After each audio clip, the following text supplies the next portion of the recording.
Welcome to a new edition of the Neon Jazz interview series with New York City jazz vocalist Molly Ryan on the 2022 album Sweepin' the Blues Away. It's due out on Turtle Bay Records on November 11th, 2022. She has consistently been hailed as a critic's favorite, and she really digs into the backstory on her fifth solo album featuring 11 jazz classic songs from the swinging 1930s. In our discussion, she gets into the music, live shows, COVID living, and the future ahead. Enjoy the interview. So I think the last time we caught up, it was quite a while back. Was it in like 2016? Yeah, that was right, because it was right after Avon was born, I think. Wow, what a different time on planet Earth it's been. Yeah, the world was different. People's attitudes and minds were in a different headspace, I think. Yeah, well, and I think the thing that's so relieving and good from my end of things is that, you know, there are albums and live shows and things coming back, and it's like there's a level of, you know, getting back to what we were used to, but there was also that notion that we didn't know when or how that was ever going to happen. So before we get to that part of things, I'm curious, as an artist, how did you survive COVID, and how did that process change you now that you have a new album and things are opening up? Well, I think just like everyone else, it was a long period of how long is this going to last, and what are we doing? What do we do right now? Do we invest in the home audio equipment? And as things progressed, I think we just realized we had to, because as other people were doing it, we kind of jumped on that bandwagon with buying the in-home lighting and trying to do live streams from the living room and get the apps such as Acapella and try and connect with our friends using those apps. So we were creating videos where I would record, and then I'd send my video to another musician, and they would record on top of my recording, and then we'd send it to someone else. So we would make essentially a recording that sounded like we were all in the same room at the same time, but none of us were ever in the same room together. So it was just a funky period, and I don't know how we got through it, but we did. All of us managed to get through it. I mean, not all of us. We lost some very good friends, and they're going to be missed forever. But I don't know. Here we are. Yeah, absolutely. You know, and I guess that's my other question. You know, being in New York, and you know, there was a lot of skills that musicians had to acquire, production skills, so to speak. So I'm curious, from your vantage point now, as we look at things opening up, shows are happening, albums are being released. How do you see the recovery of the jazz community collectively? Do you see it coming back stronger? Do you see things happening that you didn't see before? What's your general macro overview of things? There's a pretty positive vibe right now, because new venues are opening and people are trying to jump on that. It's good. It's fun, and you know, things are opening all the time, and we're just trying to slip in where we can and see what becomes available. And everybody's trying to record right now, and it's a good sign that as I'm trying to release vinyl, there's a vinyl shortage, and the manufacturing plants can't keep up because everyone's trying to release vinyl right now. So that's a good sign that it's so popular that they're weeks and months behind on production. So I think we're headed in the right direction, and everyone is excited about where music is going as far as live performances and just wanting to create. Right now, everybody they just want to release, and they want to create art. So we're all creating.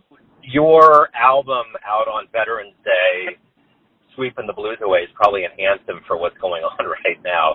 And I'm curious, how did this album come about? Was it something that was kind of in the hopper during the pandemic, or is it new? Like, how did the architecture and origin of this project happen? Well, Scott Azen he formed Turtle Bay Records, and he really just wanted to see, I think his goal was to get more classic jazz going and record more artists in this genre. So he invited me to record an album, and I was just lucky enough to be able to get Rossano Sportiello, and I used Rob Adkins a lot on gigs, but I had never been able to record with him, so I invited him to be on the album. And Kevin Dorn's my favorite drummer, and of course Dan. So we got together, and it was kind of near COVID was still in effect, but we were nearing the end of the pandemic, because this was not this summer but last summer, 2021, so the end of Omicron and everything. So we knew that things were dying down with COVID, and we just wanted to create. We wanted to make something, and it was time to make some music. And I was just fortunate to have him ask me to do this album for Turtle Bay. And so we got in the studio. We spent 2 days recording some really wonderful old classic songs and some things that I'd never been able to put down before. And it was just really nice to be back in a studio again, and especially in Big Orange Sheep, which I hadn't been in that studio before, and recording with Michael. Michael, he's so nice, and he's wonderful. He's such a great engineer. He's just such a nice guy. I love him.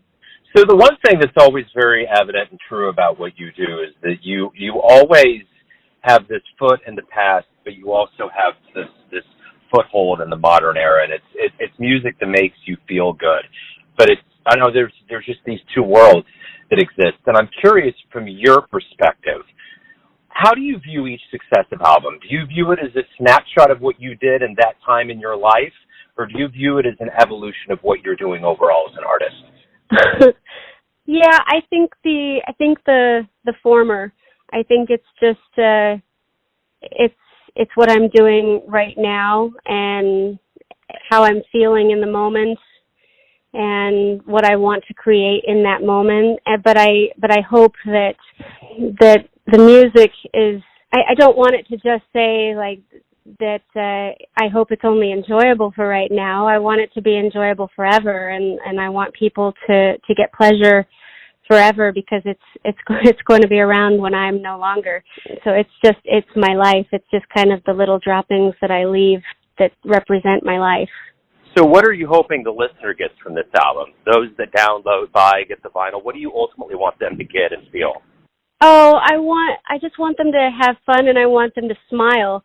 Really, everything that I do is just to make people feel something and give them a little bit of, it's freedom, right? So just take them away from whatever they're worrying about or thinking about in that moment, and just take them into my song and just tell them a little story. And sometimes the story is nice, and sometimes it's sad, and sometimes it's a love song, and sometimes it's not, but it just gives them a little moment, and it gives them good music with great musicians, and just gives them that time that's their time. So have you done some live gigs lately? Have you had anything on your itinerary? Well, the other night I played with the Anderson twins, Pete and Will. It's been really nice that I just had these opportunities to play with them. They are so kind and warm and welcoming to invite me to perform with them once in a while when they do these tributes to these great American songbook composers. I feel so honored that there are so many great singers out there, and they choose me to perform with them, and it's really a treat.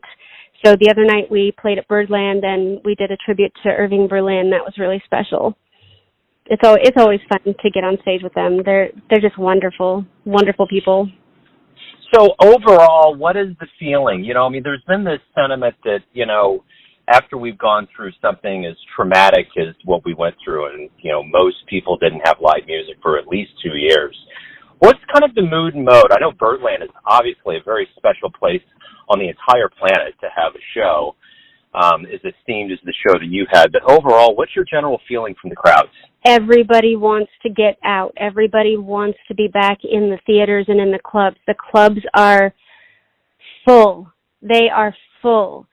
I don't know if you've been to New York lately, but it's just the pendulum has swung back out, and it's open. Everything is open, and people are out.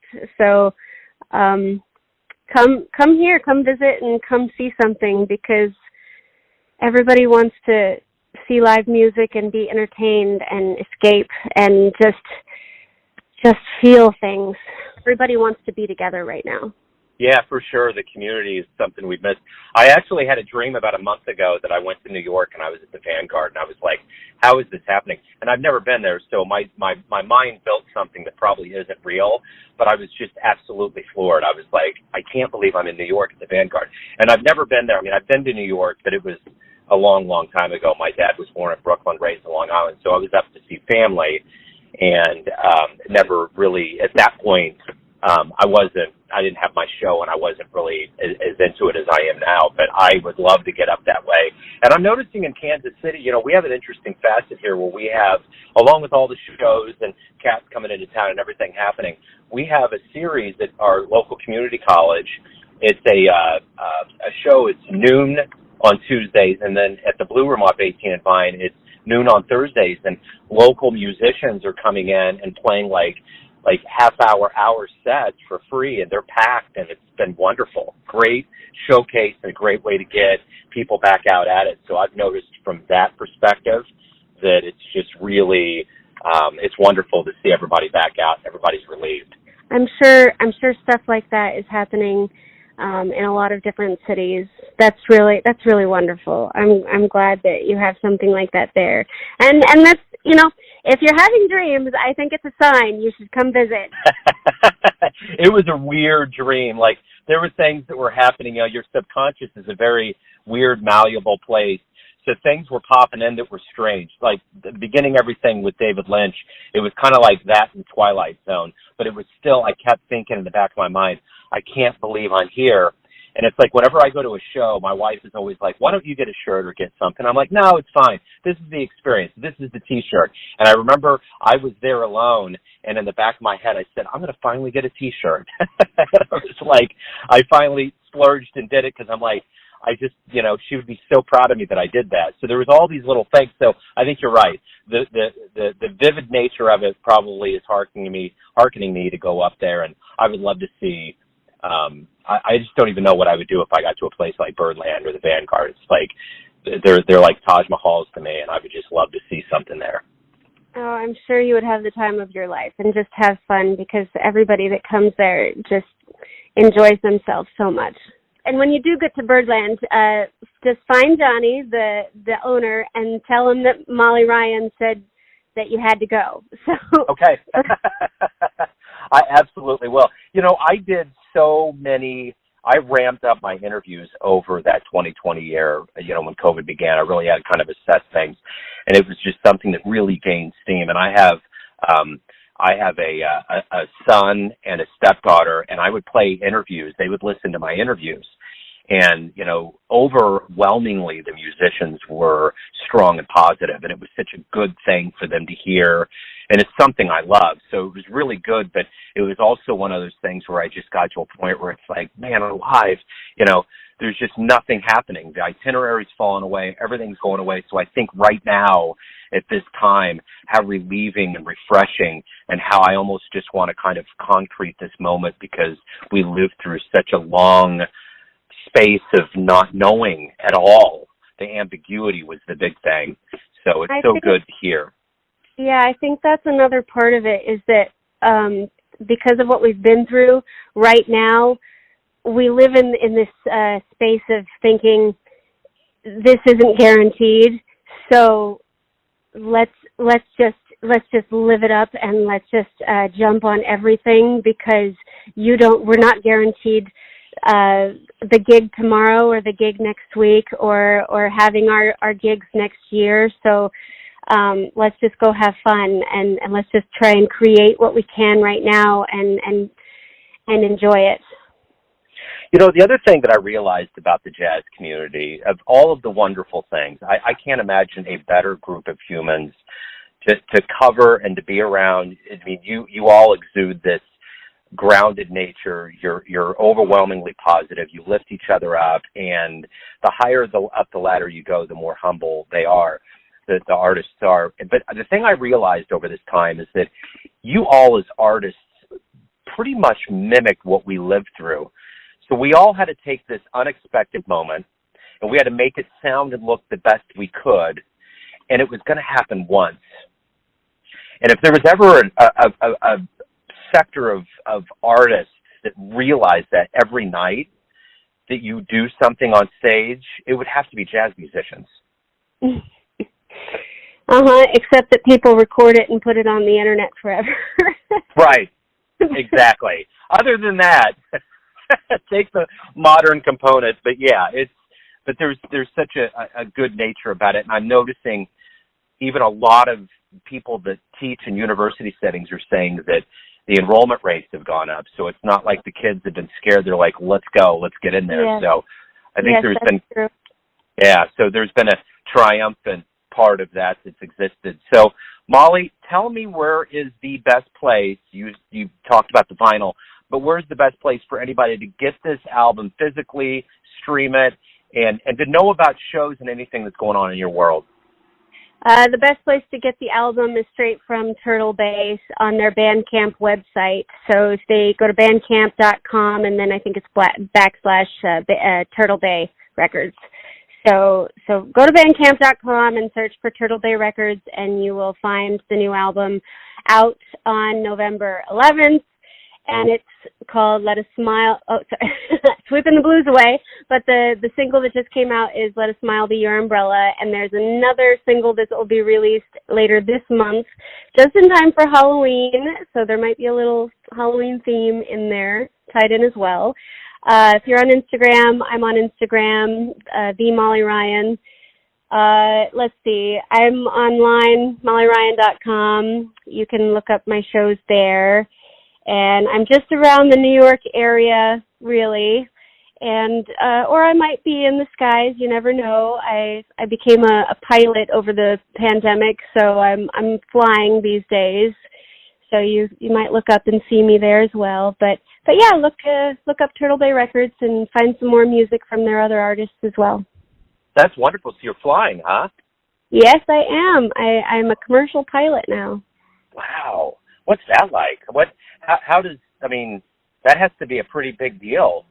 It was a very big deal getting that too, but it was just something I always wanted to do, and I found myself with the time to do it. So putting two loves and passions together, and I hope to be able to teach kids and teenagers the same passions, music and flying, and spread the love. And I'm not the only musician who does it. You know, there's a nonprofit called Flying Musicians, and so there's a lot of us. You know, it's interesting. My son, he's in special needs. He's on the autism spectrum, and every year for the last, I would say, we're going on 8 years now, there's an organization called Challenge Air, and it's a bunch of retired Vietnam veterans and folks that have been in the Air Force or that are volunteering their time, and they take the kids up in a twin engine, and they fly over Kansas City, go over the stadiums and our amusement park, and come back down to our downtown airport. So I've always had a very high respect for them, and that's kind of their thing. They volunteer and give people that love of flying, and it's wonderful. Oh, that's great. I love hearing that. I love any volunteer projects. Love that. That's right up my alley. I love that.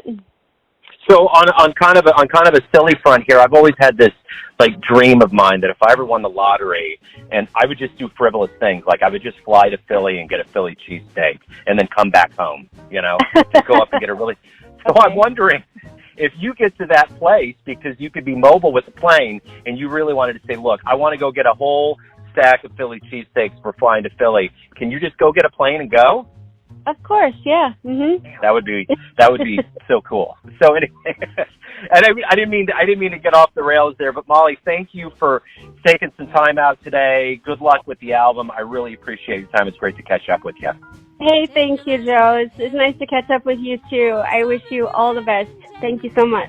Thanks for listening and tuning in to another Neon Jazz interview, where we give you a bit of insight into the finest players and singers in New York City, Kansas City, and spots all over the world, giving fans all that jazz. Thanks to Molly for her time, energy, and cool. If you want to hear more interviews, go to Famous Interviews with Joe Domino in the iTunes Store.